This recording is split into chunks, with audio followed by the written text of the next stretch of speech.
Bonjour à tous. Dans le cadre de cette semaine du cerveau, je voudrais vous parler d'un sujet qui me passionne, celui du cerveau des insectes. Pourquoi parler du cerveau des insectes? En général, en neurosciences, quand on parle du cerveau, on pense immédiatement au cerveau des mammifères et plus particulièrement au cerveau humain. Personne ne s'imagine la complexité des informations que le cerveau des insectes peut nous permettre de comprendre et d'appréhender. Personne ne s'imagine qu'à travers l'étude du cerveau des insectes, on peut aussi arriver à comprendre le fonctionnement du cerveau des mammifères. En effet, si on va chez les insectes, la question qui se pose immédiatement, c'est comment est-ce qu'ils font pour retenir des informations? Si on prend cette abeille, il faut effectivement reconnaître la fleur, sa couleur, sa forme, mais aussi les odeurs qui sont dégagées par cette fleur. Donc il faut arriver à discriminer ces informations. Mais au-delà de cela, il faut être en capacité de pouvoir transmettre ces informations à ses congénères aussi.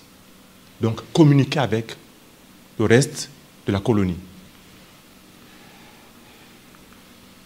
Mais avant d'arriver à cela, à cette adaptation donc, de l'insecte à son environnement, à la complexité de son environnement, je voudrais vous présenter déjà à la périphérie de ce cerveau comment les informations arrivent.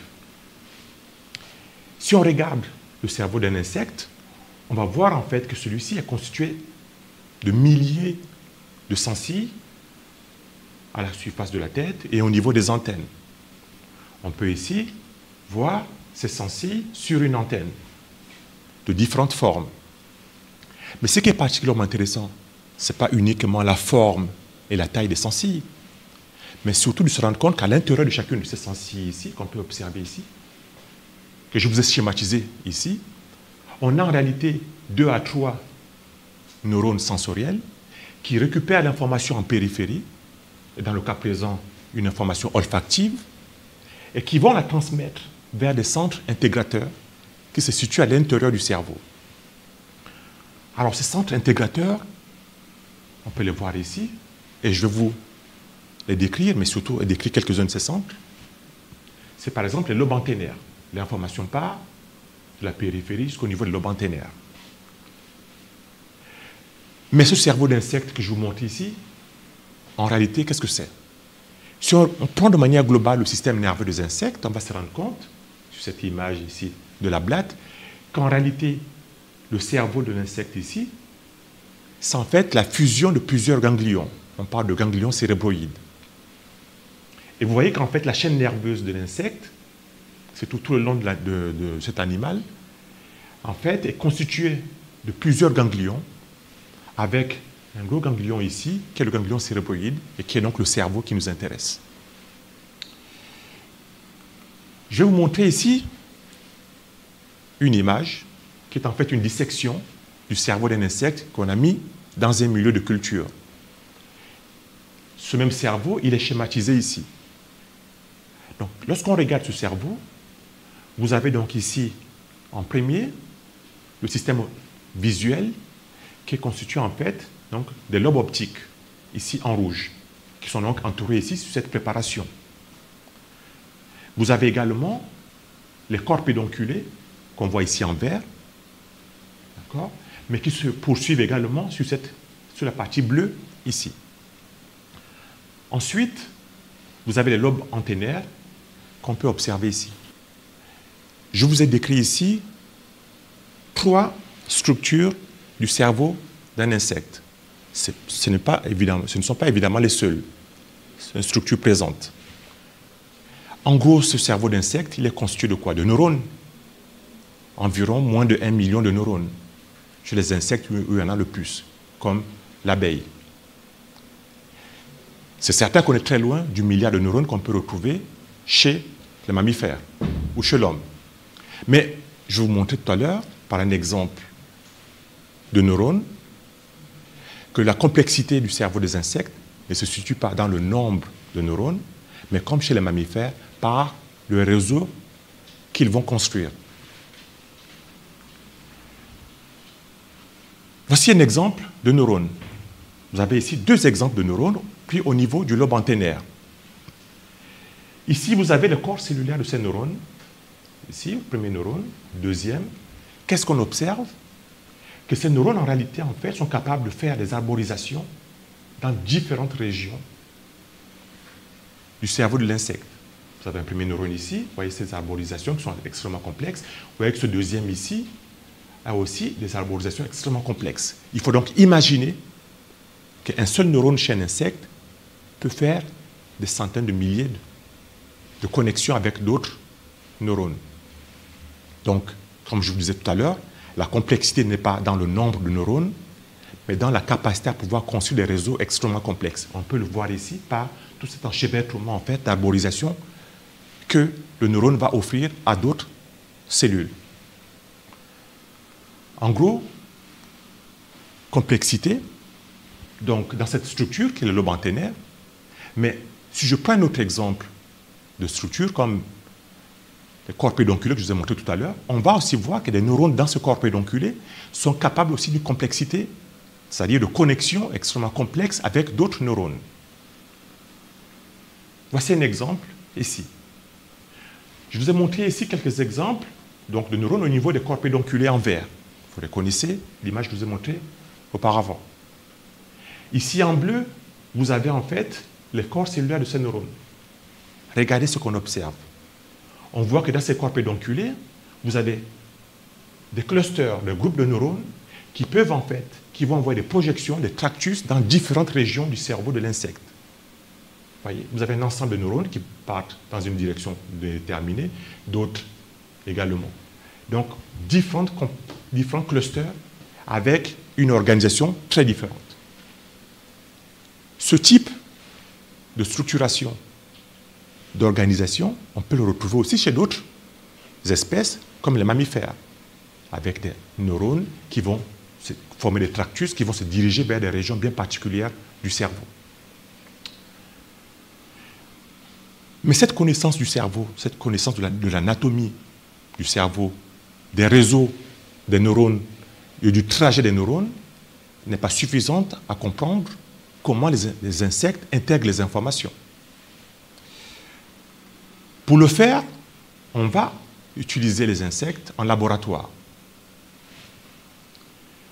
En laboratoire, on va développer des protocoles comportementaux très spécifiques, certains même très proches de ceux qu'on utilise chez les mammifères, pour comprendre comment les insectes intègrent les informations. Je vais vous montrer ici un exemple assez particulier d'apprentissage qui nous permet de comprendre ce qui se passe au niveau cellulaire chez l'insecte. Et je prends un exemple simple qui est le conditionnement olfactif du réflexe d'extension du proboscis.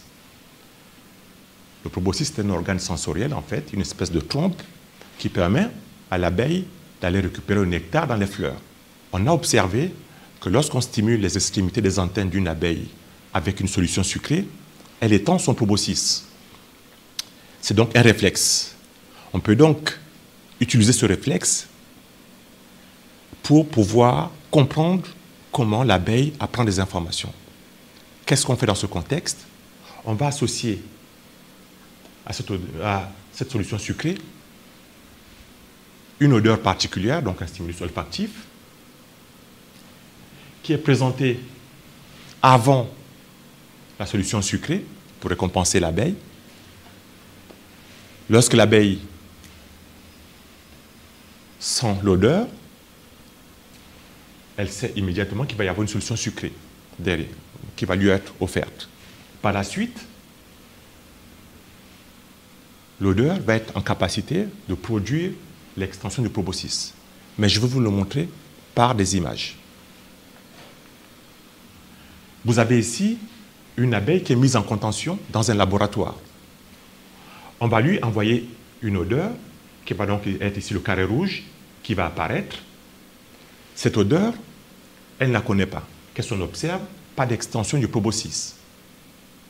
Donc, cette odeur n'a aucune signification pour l'abeille.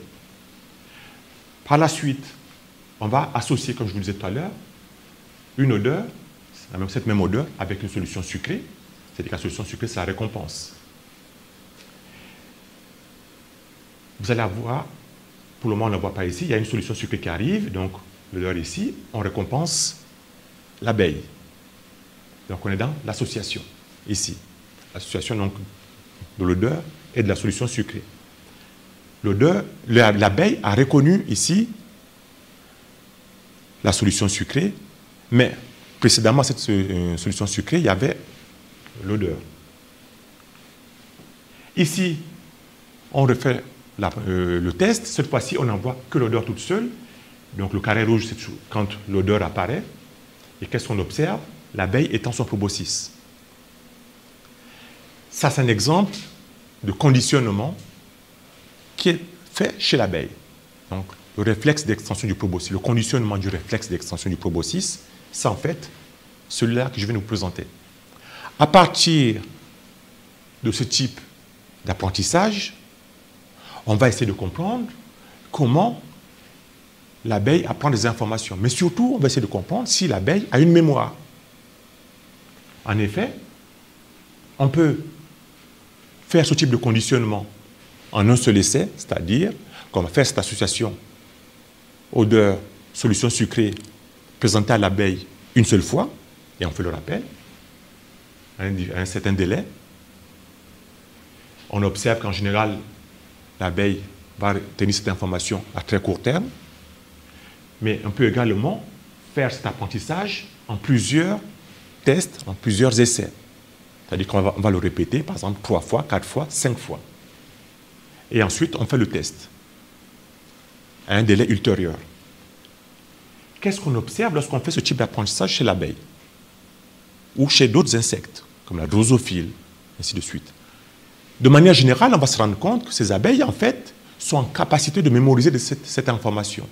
Mais surtout, en fonction du nombre d'apprentissages, du nombre d'essais présentés à l'abeille, elle va prendre l'information plus ou moins longtemps, plus ou moins court terme, à plus ou moins moyen terme, comme ici. C'est-à-dire que, finalement, l'abeille a une mémoire à court terme, a ce qu'on appelle une mémoire à moyen terme, et une mémoire à long terme. C'est-à-dire qu'elle est capable de retenir certaines informations pendant toute sa vie. Mais qu'est-ce qui est important ici et qu'on découvre?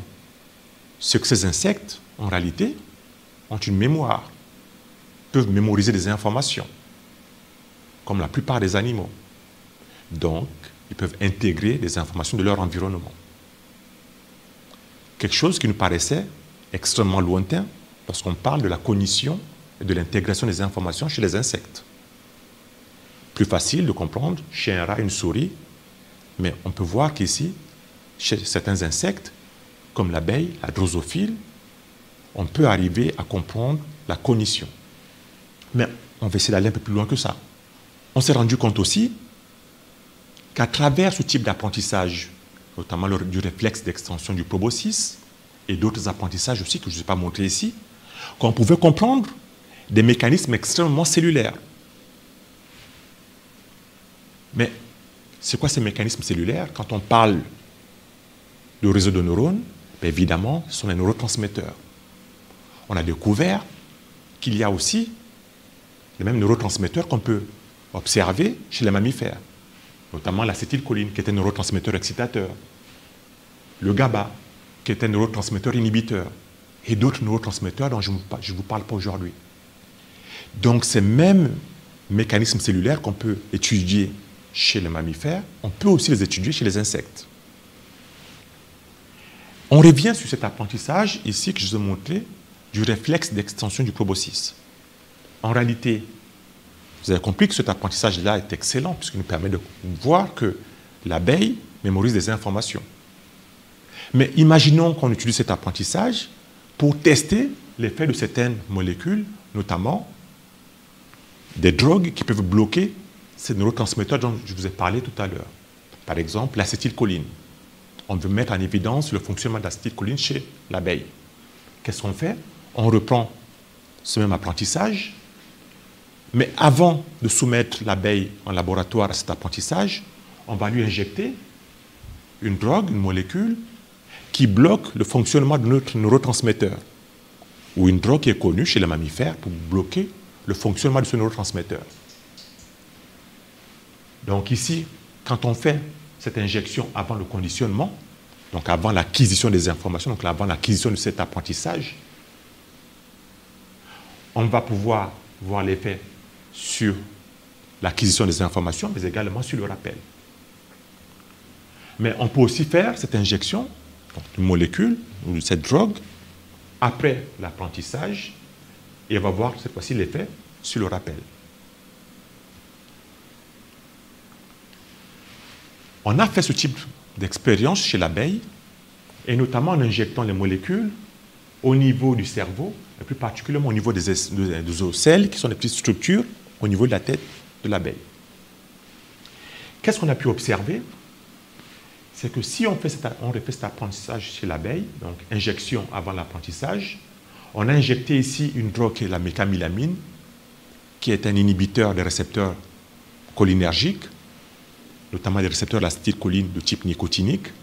On s'est rendu compte que chez les abeilles testées, donc qui ont reçu la drogue, on avait une chute ici de l'apprentissage dès le deuxième essai ici. Donc, chute de l'apprentissage. Cette expérience montre très clairement que chez ces abeilles, si on injecte les mêmes molécules qui sont connues chez les mammifères pour inhiber un neurotransmetteur particulier, le fonctionnement d'un neurotransmetteur particulier, on peut perturber les mêmes fonctions chez l'abeille. On a pu aller beaucoup plus loin que ça et démontrer qu'en réalité, si on prend une abeille, que ce soit au stade pupe ou au stade adulte, on peut identifier où se retrouvent les récepteurs en fait cholinergiques dans son cerveau.